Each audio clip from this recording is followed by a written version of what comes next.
Hello everyone, welcome to my channel Go and Co. This is Lakshya Mittal and this video will be discussing question 11. We were discussing distance based questions. तो उसके अंदर ये question 11 है which we are going to do today. तो इस question में क्या कहा है, पहले तो मैंने concepts अपनी पुरानी वीडियो में करा दिए हैं, तो जिसने वो वीडियो नहीं देखी है प्लीज़ जाके वो पहले देखो बिकॉज ये तो सारी प्रैक्टिस क्वेश्चन है. अगर आपने वो वीडियो नहीं देखी तो बहुत ज़्यादा प्रॉब्लम आने वाली है इसको समझने में, बिकॉज उसके अंदर मैंने कुछ फॉर्मूलेज एंड कुछ टिक्स एंड ट्रिप्स बताई हैं कि कैसे आंसर्स एंड कैसे क्वेश्चंस को सॉल्व किया जाए. So just watch that first. Time कम है तो बस एक वो वीडियो जाके देख लो, that's more than enough. This is just for the practice. तो शुरू करते हैं. In covering a distance of 30 kilometer, Abhay takes 2 hours more than Sameer. If Abhay doubles his speed, then he would take 1 hour less than Sameer. Then Abhay's speed is. तो अभय की speed क्या है ये पूछा है क्वेश्चन में, तो जो जो क्वेश्चन में दिया है वो लिख लेते हैं. तो लेट अभय स्पीड भी x कर लेते हैं हम. अब इसमें लिखा है in covering a distance of 30 kilometre Abhay takes 2 hours more than Sameer. तो अगर अभय का टाइम हम ले लें तो अभय का टाइम डिस्टेंस अपॉन स्पीड होगा. Time equals to distance upon speed.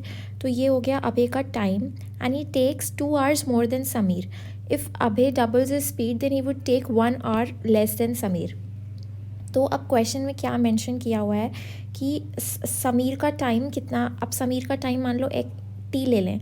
Sameer का टाइम टी लिया तो जो अभय है वो takes 2 hours more than Sameer, तो टी टाइम से दो घंटे ज़्यादा लेता है.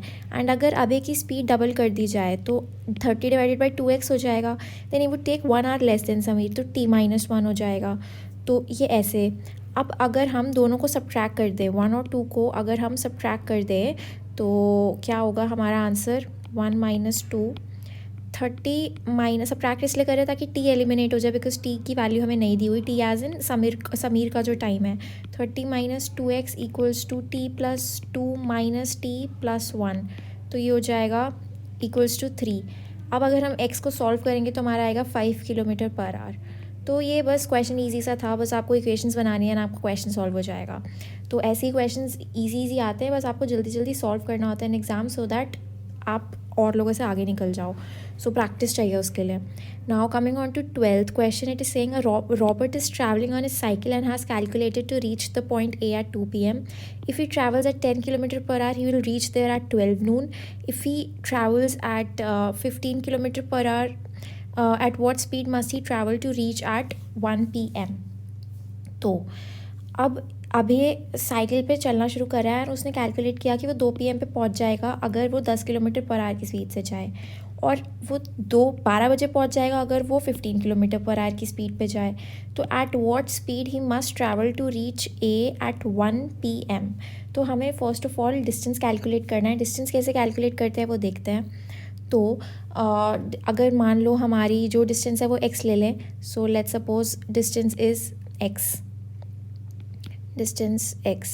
तो अब इसमें क्या दिया है कि अगर x by 10 kilometre per hour की स्पीड से जाता है तो वो कितना टाइम लेता है, ये टाइम वो हो गया. और अगर वो 15 किलोमीटर पर आवर की स्पीड से जाता है तो कितना टाइम हुआ, तो वो कम टाइम ले रहा है ना 15 पर आवर, क्योंकि वो 12 बजे पहुंच जाता है. ऑन दी अदर हैंड अगर वो 10 किलोमीटर पर आवर से जाता है तो 2 PM पे पहुंचता है, मतलब 2 घंटे का डिफरेंस है. तो अगर स्पीड को इंक्रीज़ या डिक्रीज़ कर दिया जाए तो 2 घंटे का डिफरेंस है. It means 10 kilometre per our. Obviously speed अगर आपकी कम होगी तो आप ज़्यादा टाइम लोगे ना, तो इन दोनों को माइनस करेंगे तो इक्वल टू 2 करेंगे, बिकॉज 2 hours का डिफरेंस है. एंड ये time taken when speed is 10 kilometre per our and this is time taken when speed is 15 kilometre per our. तो हमारा जो डिस्टेंस है वो इससे 60 किलोमीटर आ जाएगा. अब हमें क्या दिया है, at what speed he must travel to reach A at 1 PM. पहले हमें एक चीज़ और करनी होगी. वो चीज़ क्या करनी होगी देखते हैं. अब हम देखते हैं टाइम कितना लगा. अब इसको ट्रैवल करने के लिए टाइम कितना लगा, बिकॉज टाइम नहीं पता ना हमें. तो टाइम देखते हैं. तो 60 डिवाइडेड बाई 10 मतलब 6 hours लगे.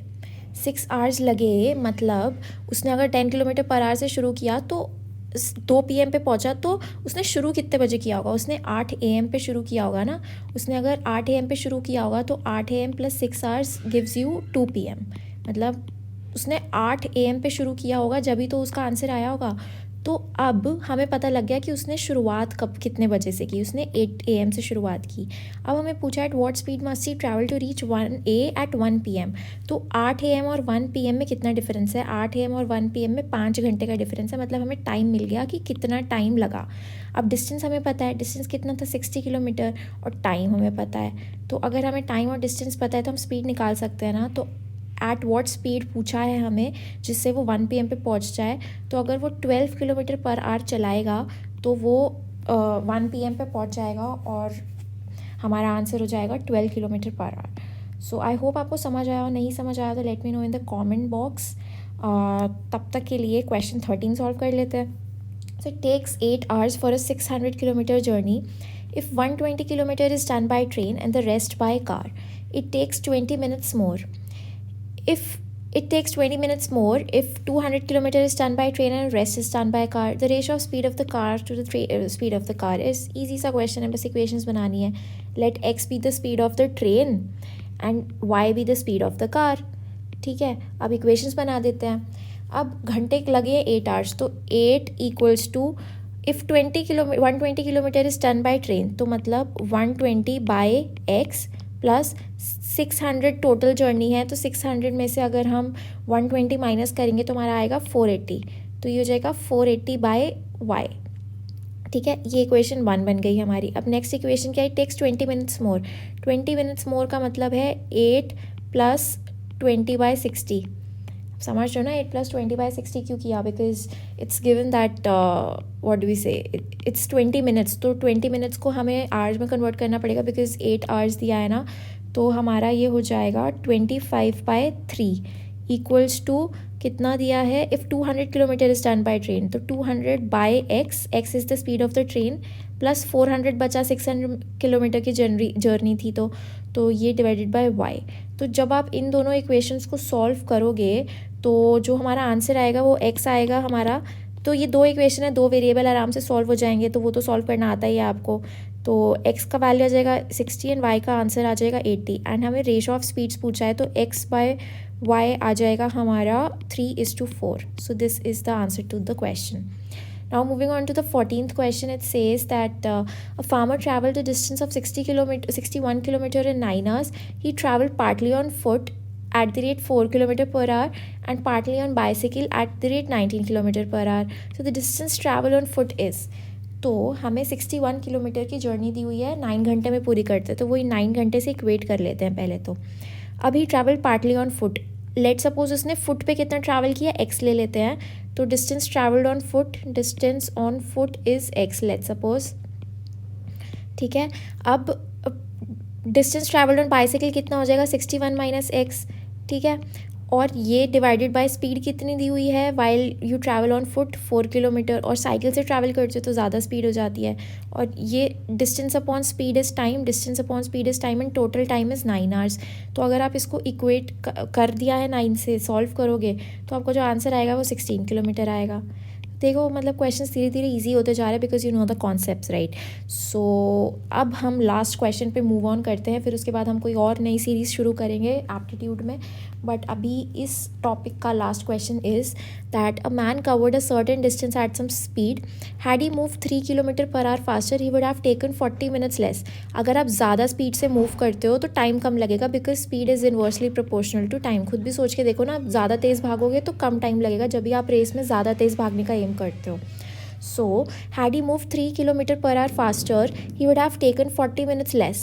If he had moved 2 kilometers slower, he would have taken 40 minutes more. So, the distance in kilometer is. तो अब इसको सॉल्व कर लेते हैं. अगर हमने अज्यूम कर लिया डिस्टेंस हमारा x ले लेते हैं, कितना x kilometre, and usual rate ले लेते हैं. यूजुअल मतलब इसमें ये पूछा है, बोला है ना कि अगर वो 3 किलोमीटर फास्टर दौड़ता तो कितना था, और 2 किलोमीटर स्लो दौड़ता तो कितना था. एक स्टार्टिंग पॉइंट कितना था, हम कितना ले लेते हैं, अज्यूम कर लेते हैं y किलोमीटर पर आवर. मतलब हमने किस स्टार्टिंग पॉइंट से शुरुआत की, तो वो अगर हमने ले लिया तो ईजी हो जाएगा इक्वेशंस बनाना. तो अब हम टाइम को देखते हैं. अब हम टाइम को कैसे देखेंगे? अभी हमें मेंशन क्या दिया है, ही would have taken 40 minutes less. तो अगर x बाय वाई आपका इनिशियल टाइम था, और अगर आपकी स्पीड इंक्रीज़ हो जाती है विच इज़ y + 3, तो आपका टाइम कितना है? 40 मिनट्स का डिफरेंस आएगा, क्योंकि अगर आपकी स्पीड कम है तो टाइम ज़्यादा लगेगा, तो इस वजह से x by y minus x by y plus 3 मैंने किया है, तो 40/60 बिकॉज हमें आवर्स में कन्वर्ट करना है, तो ये इक्वेशन 1 हो गई। अब नेक्स्ट इक्वेशन क्या होगी, ही would have taken 40 minutes more, तो इट मीन्स अगर वो स्लो दौड़ता है इट मीन्स उसको टाइम ज़्यादा लगेगा, तो हमारा x बाय वाई माइनस 2 होगा यहाँ पे, minus x by y, because अगर स्पीड कम है तो टाइम ज़्यादा होगा तो वो पहले आएगा, एंड ये होगा 40/60, तो 40/60 ये इक्वेशन 2 है। अगर आप इन दोनों को इक्वेशन को साइमल्टेनियसली सॉल्व करोगे तो आपका आंसर आएगा x इक्वल्स टू 40, तो जो आपका डिस्टेंस है इन किलोमीटर वो होगा 40 किलोमीटर इज़ द आंसर। तो इन सब क्वेश्चंस को सॉल्व करके देखना, बिकॉज सॉल्व करके देखोगे जब भी आपको प्रैक्टिस होगी कैसे कैसे इन इक्वेशंस को जल्दी सॉल्व करना है, बाकी कॉन्सेप्ट्स तो आपको पता लग ही गए हैं। So I hope you enjoyed this video. कोई भी डाउट हो तो just let me know in the comment box. Till then keep learning. Bye.